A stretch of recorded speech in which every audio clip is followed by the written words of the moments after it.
আসসালামু আলাইকুম রহমতুল্লাহি বারাকাতুহু। আজকে প্রায় বহুত মাস হয়ে গেল ভারতের ট্যুরিস্ট ভিসা বন্ধ।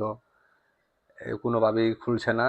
এটি বাংলাদেশ সরকার ও ইন্ডিয়ান সরকার একান্তভাবে বৈঠকের মাধ্যমে যদি সমাধান হয় তাহলে সেটি সম্ভব হবে। আর ভারতীয় হাইকমিশনও বা তারা ভারতের হাইকমান্ডও তারা বলছে যে বাংলাদেশে যদি নির্বাচিত সরকার আসে তাহলে এটি খুলবে। এটি কতটুকু সত্য বা কতটুকু মিথ্যা এটা এখনো কিছু বলা যাচ্ছে না। কারণ যদি তাদের মন ঘুরে যায় তাহলে হয়তো ভিসা আগেও দিতে পারে অথবা নির্বাচিত সরকার আসলে তারপর দিতে পারে।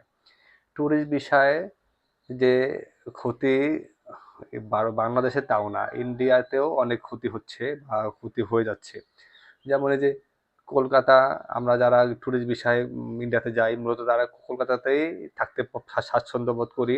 এবং যারা বিভিন্ন বিভিন্ন জায়গায় যায় যেমন উত্তরাখণ্ড, ঝাড়খণ্ড, দিল্লি, আগ্রা ও কাশ্মীর, তারা মূলত এই স্থলপথে গেলে তারা একদিন বা কিছু সময় হলেও তারা কলকাতাতে সময় দিতে চান বা থাকতে চান, এটা নিয়ম। কারণ একদিন একদিন থেকে তারা পরদিন ট্রেনে বা প্লেনে তারা এই ওইসব জায়গায় যায়। আবার আসার সময় তারা একদিন কলকাতাতে স্টে করতে হয় যারা স্থলপথে আসেন। আর যারা বিমানে যান তাদের তো কোনো সমস্যা নেই, তারা একটানেই যেতে আসতে পারেন। কলকাতাতে গড়ে ওঠা অনেক হোটেল মোটেল, বিভিন্ন মার্কেট প্লেস, বিভিন্ন দর্শনার্থী জায়গা, সব ধরনের এখন পর্যটক শূন্য। আপনারা বিভিন্নভাবে জেনে থাকবেন যে ওসব এলাকায় এখন মানুষ মানুষ নেই বললে চলে। স্থানীয় ইন্ডিয়ান তারা কিছু থাকে, তারা তো থাকবেই, কিন্তু বাংলাদেশের মানুষ একবারেই পর্যটন শূন্য। মোরগ হা হা করছে এমন। একসময় খুবই জাঁকজমক ছিল, ভিড় ছিল, মানুষের আনাগোনা, বাংলাদেশি মানুষের আনাগোনা। যারা গেছেন তারা অবশ্যই বুঝতে পারছেন যে প্রতিটা ওখানকার কেমন ছিল। কিন্তু এখন খুবই একবারে নাজুক অবস্থা। ওখানে অনেকের হোটেল মোটেল বা খাবার হোটেল, বিভিন্ন দোকানপাট প্রায় বন্ধের পথে। কারণ প্রতিদিন যারা যে পরিমাণ সেল করতে, এখন তো তা হচ্ছে না। প্রতি প্রতি মাসে সিম্পলি আমি মানে বলতেছি আপনাদেরকে, একটি দোকানের ভাড়া 1,00,000 টাকা। তো তারা তো ওরকম তো সেল হচ্ছে না, সুতরাং তারা 1,00,000 টাকা 1,00,000 টাকা বা দোকান ভাড়া কিভাবে দেবে? এই জন্য বহুত অনেক হোটেল মোটেল বা বিভিন্ন দোকানপাট বন্ধ হয়ে যাচ্ছে। কারণ পর্যটক শূন্য। ওই দেশে খুব মানে ওই এলাকায় খুবই মন্দা দেখা দিয়েছে। Kolkata Sudder street, Lindsay road, Rafi Ahmed road, Mirza Ghalib street, Collin street, এরকম আরও অসংখ্য রোড আছে যে সমস্ত রোডে মানুষের মানে বাঙালিদের খুবই বেশি পরিমাণ আনাগোনা ছিল। ওইসব এলাকায় এখন একবারে পর্যটন শূন্য, মানুষ শূন্য। শুধুমাত্র কিছু অল্প পরিমাণে ওই দেশের স্থানীয় লোকেরা থাকে, তাও আমাদের দেশের মানুষ অতটা মানে নাই। সুতরাং এই যে আমাদের দেশের এইসব পর্যটন নিয়ে যে যাদের একটি ব্যবসা, ওই ব্যবসা তার মধ্যে হচ্ছে না এখন। একসময় একসময় কোনো একটা কারণে পূজা পার্বণে বা ঈদ শীত সময় বা এই যে এখন যে ঈদ চলতেছে রমজান, এই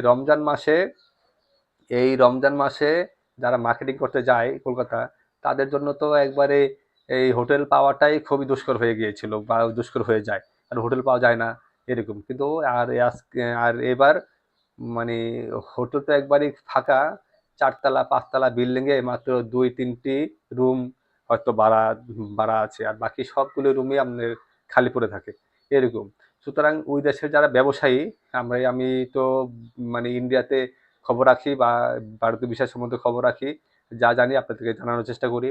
ওই দেশের ব্যবসায়ী সংগঠন, পর্যটন সংগঠন, তারা ইন্ডিয়াতে প্রধানমন্ত্রী বরাবর একটি স্মারকলিপি দিয়েছেন যে খুব শিগগিরই যাতে পর্যটন ভিসা খুলে দেওয়া হয়। এই জন্য তারা স্মারকলিপিও দিয়েছেন।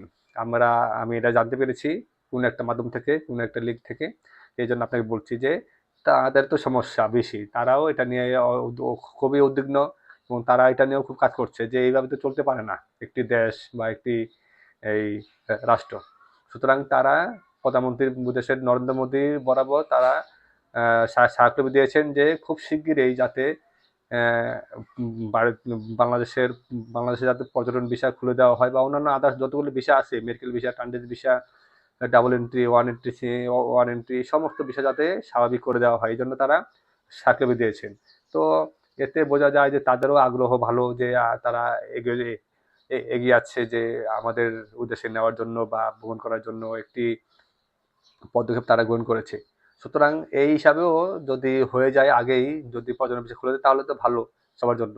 কিন্তু বর্তমান যে পরিস্থিতি ভারতের কলকাতাতে খুবই নাজুক, যে একসময় যে এই খালেকের হোটেল, হাজী সাহেবের হোটেল, তারপর দিয়ে আপনার ওই যে দাওয়াত, তারপর দিয়ে কলিং স্ট্রিটে মেজবান, ঢাকা মেজবান, সরি ঢাকা হোটেল, চট্টগ্রাম মেজবান হোটেলে খুবই ভিড় লেগে থাকতো।